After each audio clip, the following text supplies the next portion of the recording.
Maybe. I'm hungry. Have some noodles. At least give me healthier noodles. Can noodles be healthy? Of course. The instant noodles market is largely dominated by Maggi, Top Ramen, and chains in India, ranging from late night cravings to lazy breakfast options to being the only food option while trekking. Noodles is a comfort food for many. Wicked Good was started by Bhuman Dani, Samalya Biswas, and Monish Devnath in July 2021 to cater to customers who love instant noodles but also want the healthier version. As of today, they've launched a range of healthy noodles and pasta with many more products in the pipeline. Listen to the story of Wicked Good and how Bhuman plans to cater to the needs of the health conscious individual.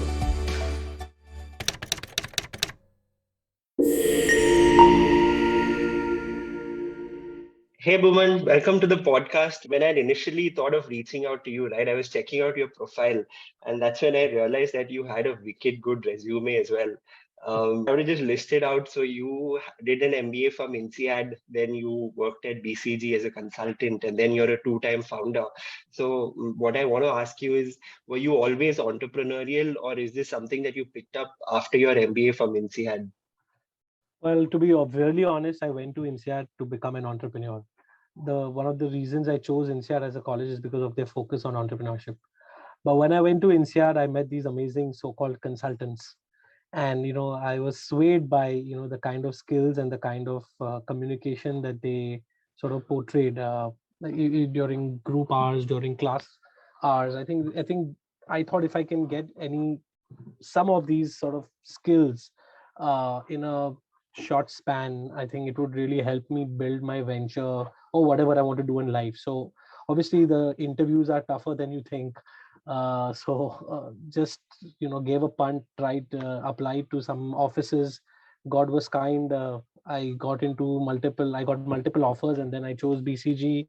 And I think that was definitely a year that changed my life, just like in INSEAD, right? Because the kind of skills that you gain, the kind of not only sort of hard skills in terms of analyzing data and stuff like that, but also communicating your data, getting data out of people, because you're talking at CXO level with Fortune 500 companies. I think it tends to get the best out of you. So Yeah. yeah, I mean, was always wanting to be an entrepreneur. So while I was at BCG, also was exploring probably opportunities and ideas that I could come and implement in India. And when I found one, I took the leap. Sure. So before you started Wicked Good, you started another company, right, which is into Right. premium teas. So That's how right. did that happen, and how did your transition to Wicked Good start? So this was back in 2016, when one fine day a relative of mine came to London and said, "You know what? I want to visit the East India Company." And I was a bit shocked as to why would you want to visit the East India Company. Little did I know that it's actually bought back by an Indian, Sanjeev Mehta, and they should sell artisanal premium teas in the UK. And I just happened to visit the store, and I was mesmerized by the experience. And that's when I thought something like this might work in India, because when you thought of tea in India, it was completely chai driven. uh, it wasn't there was no brand of tea that I could think when it came to specialty tea. So thought, we'll sort of do some research. So did some learning, learned under Jane Pettigrew, who's the head of the UK Tea Council and the recipient of the British Empire Medal. Came to India, started TGL with another co-founder who was also ex-BCG, also came to India to start his own tea company. So it couldn't get more serendipitous than that. Hmm. Uh, and yeah, we partially exited to strategic investors and relinquished control in Feb 2021. And now I'm building my second venture, which is Wicked Good. I think with Wicked Good, the entire thought process and start point was a little different. Obviously had hits and misses in the 3 years 4 years that I built TGL. uh, so took a lot of learnings. I think the first learning that I had in India in F&B, the two major, or rather biggest drivers of consumption, are taste and price. So I think health is coming up as a third driver of consumption, but it's still taste and price that sort of predominates. So anything that I would do, I wanted to keep that in mind, at the back of my head. I think second, don't try to create a category. Look at existing categories, create a better for you product, and then sort of go deep. because when you try to create your own category, A, it's expensive, B, it's it's a burn, and at the end of it, you don't even know if it's going to sort of give you the fruits that you initially anticipated. And over and above all of this, and I think this is a question that I think a lot of budding entrepreneurs should ask themselves at day zero. uh, I did not have this answer when I did TGL. I probably also did not have this answer when I did Wicked Good, but I would say I had 70% of the answers. It's just what I call answering for basic questions. Question number one: who's my target audience, and what is the need of this target audience? And when I say who my target audience is, not only just like a 10,000 feet view, but probably a little more granular level understanding of likes, dislikes, needs, wants, etc. Second, whatever product you're building, and this is obviously applicable only to consumer D2C brands, right? Whatever you're building, how does it translate into the need of the consumer? It may translate into the need of a very small part of the consumer, but so long as it translates into the need of the consumer, it's imperative. It can't be a Right. tertiary or a primary, or it can't be something off. It has to be direct understanding the need of the consumer. I think third, what should be the messaging strategy to touch the heart, soul, and nerve of the consumer? I think if you can get some work around it, it's obviously very early days, but if you can get some understanding of what messaging will obviously give maximum impact, I think it can minimize your burn. And lastly, what does your brand stand for through the life cycle of consumer? I think this is the last one, is most probably the difficult one to answer, because you don't know what's the life cycle, how does your product stay in that life cycle. A proxy to that would be if you can be showcased at probably 70% of the places where your target audience visits in a 1 year time frame. I think you've sort of done it right. So keeping this in mind, we went to the drawing board. We sort of Mm. looked at various categories out there in the F&B space, because that's what I understand well. And we went more from an elimination methodology before sort of narrowing it down on where we are today. Um, when you look at the noodle and the pasta industry, right? So there are really big players in the market right now, like Nestle, for example, they launched Maggie. Was that ever a deterrent in terms of considering whether to launch into this category?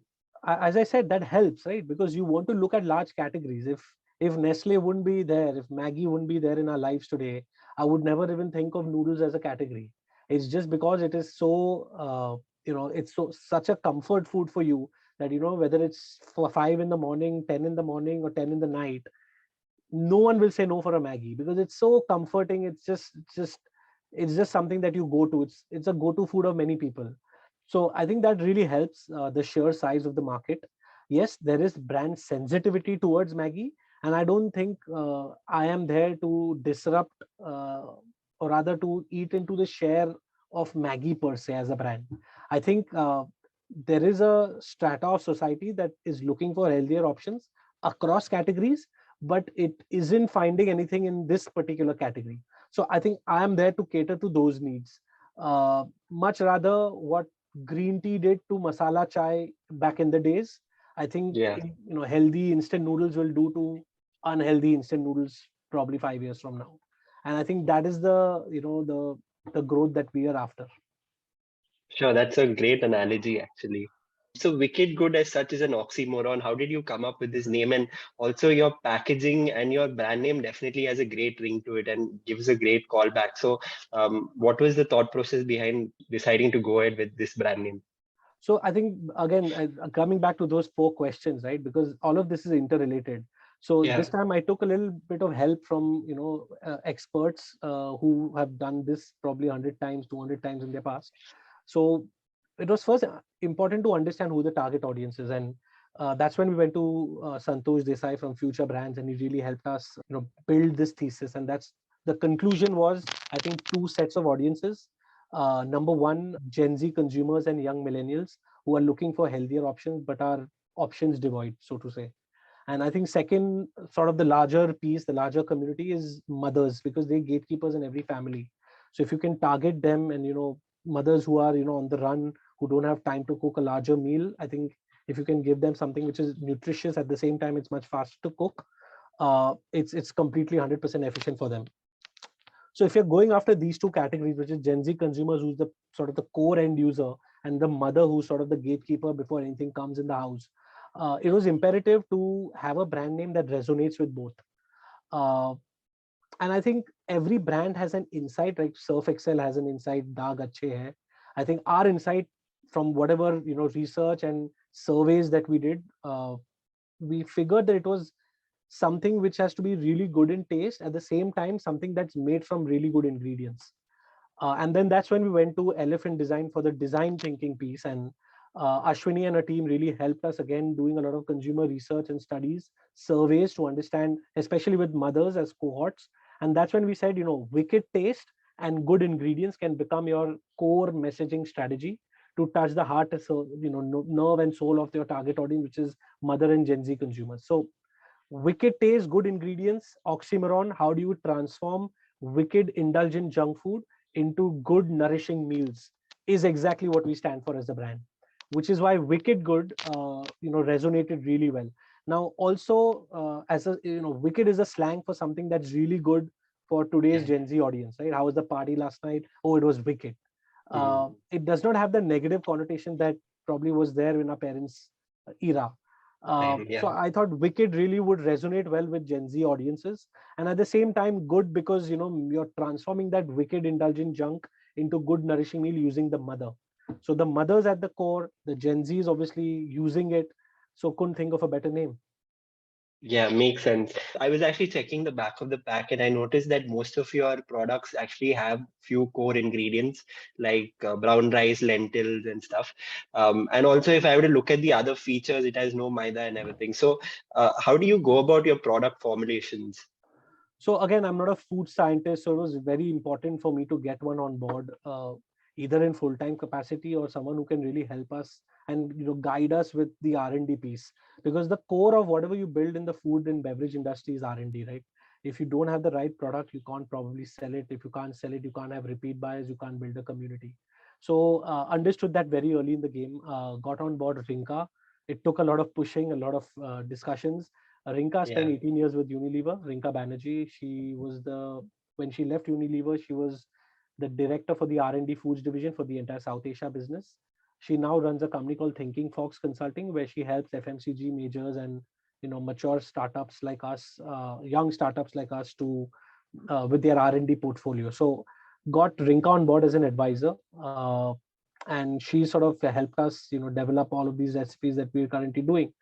But to answer your question, I think uh, every recipe, every food, everything starts in your own kitchen. So we basically started to mix and match certain flours. We had a certain understanding of where we want to get to in terms of macronutrient profile.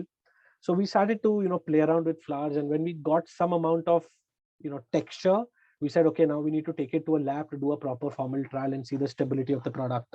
And that's when we figured that the if you use basic constituents of an average Indian meal, we'll able to relate with the average mother out there who's sort of in this constant battle with their family members because kids want junk every day, whereas mothers want to give nourishment. So dal, chawal, and chana, it can't get as mass and as sort of accessible as that, right? So using these, we've sort of created a pasta. It does not have any wheat in it, so it's also gluten free in a way. Not that we market ourselves as a gluten free product, but it's just, I think, using ingredients that are known to every mother, that are found in every Indian kitchen.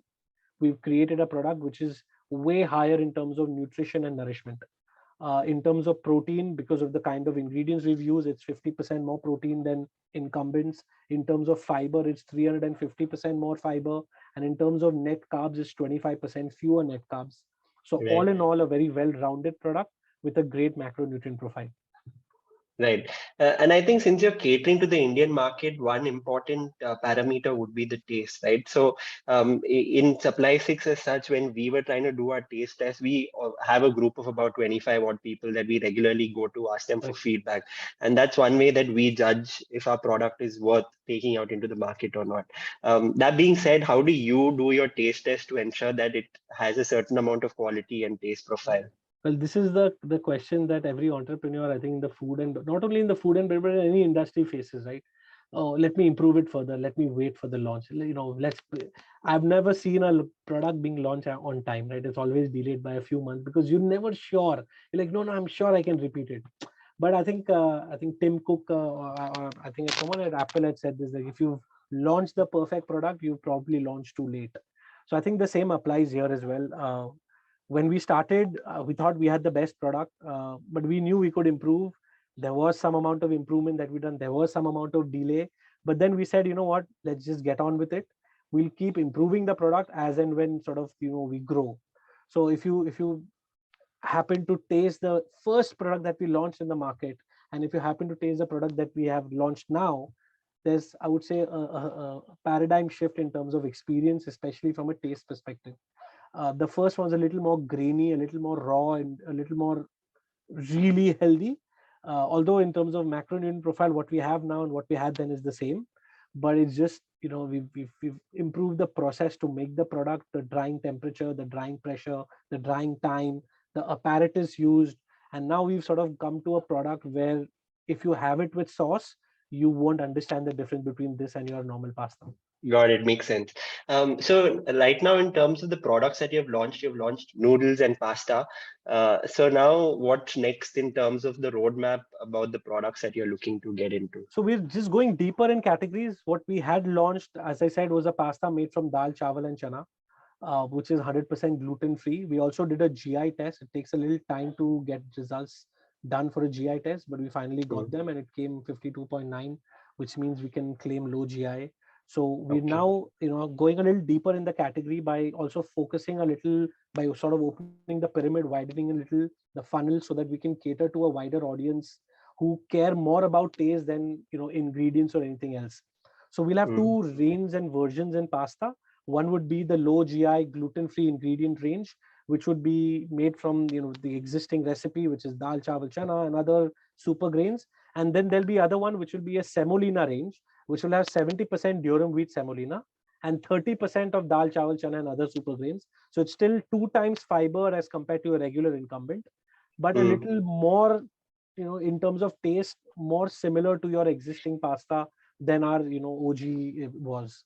So I think that's Mm. how we've done the pasta piece. We just want to try and sort of go deeper into the category and try and get as many consumers as possible. With the noodle piece, we just launched it in August actually, so we're fairly new. We have two kinds of noodles. One is the instant noodle piece, which has 3 flavors. We've launched only two. The main masala version, again, I'm in the quest to make the perfect product, so it was delayed, but I think another month and we should be out. We also have a Hakka noodle, which sort of is going to come up in the next 3 days. It's actually live on our website. It'll be in other marketplaces in 3 days. Next, after this, I think would be oats. Another about 40-45 days oats should be there. We have two kind of oats. One is the masala oats and one is the chocolate oats. And after oats, we're looking at malted drinks and other large categories where we can really cause in meaningful disruption. The last thing that I wanted to ask you was more about you yourself brought this up that products like Maggie is more like comfort food, right? Yeah. Now, if you were to look at the Indian market as such, do you think we're really ready for looking at noodles and pasta as more of a health food rather than it being an indulgence or something that people are okay with as it being unhealthy to eat? Yeah, well, see, it's all about guilt-free indulgences here, right? I mean, you consume something and then you feel guilty about it. Why? If you like something, if you like a product, and it's especially at a kid level, right? Kids love junk, right? Because they enjoy pastas and pizzas and spaghetti and all of that over the weekend. So why have it only on a weekend? If it can give you the same amount of nourishment and nutrition that your normal dal, chawal, sabzi, roti can give you, then why not? So I think that's exactly the positioning with which we're going. There was you know a few years ago in the 90s, Britannia was launching a sliced cheese, Hmm. and they said one slice of cheese equals to one glass of milk, because they wanted to showcase the amount of nutrition in one slice of cheese is similar to one glass of milk. I think it's very similar here, right? The amount of nutrition and nourishment that you can get in one bowl of our pasta or noodles is sort of at par with what you can get with your normal roti, sabzi, dal, chawal. So for parents, do not just allow them to have it once a week or once a month, because this is really healthy. and it does not have any of the harmful stuff, whether it's the chemicals, whether it's the oil. In case of our noodles, there is no oil in it as well. So Yeah. all of the deep fry, all of the noodles are deep fried. So we've removed all the unwanted junk and put all the good stuff that kids should have and that mothers wants kid to have. So I think it's a win-win situation. Got it. So that's about it from the questions from my side. I'm moving to the end of the podcast. So now this is more Sure. like a rapid fire round where I'd be asking you questions and you just have to tell the first thing that comes to your mind. Sure. So the first question is your favorite food other than noodles and pasta. Oh, I love pizzas. Okay. One brand that you take inspiration from. Well, there are a lot, but I think if in the Indian context, I guess both. Okay. Healthy food or exercise. Exercise. Okay. Your alternate career option, if not for WickedGud. Well, I'll be a food taster, I guess. I love food. Awesome. Bowman, this has been insightful talking to you. Thank you for coming on board and also telling a little bit about your journey as well. Wish you the best for all the products that you have in store for WickedGud. Thank you so much, Rahul. Thanks for having me.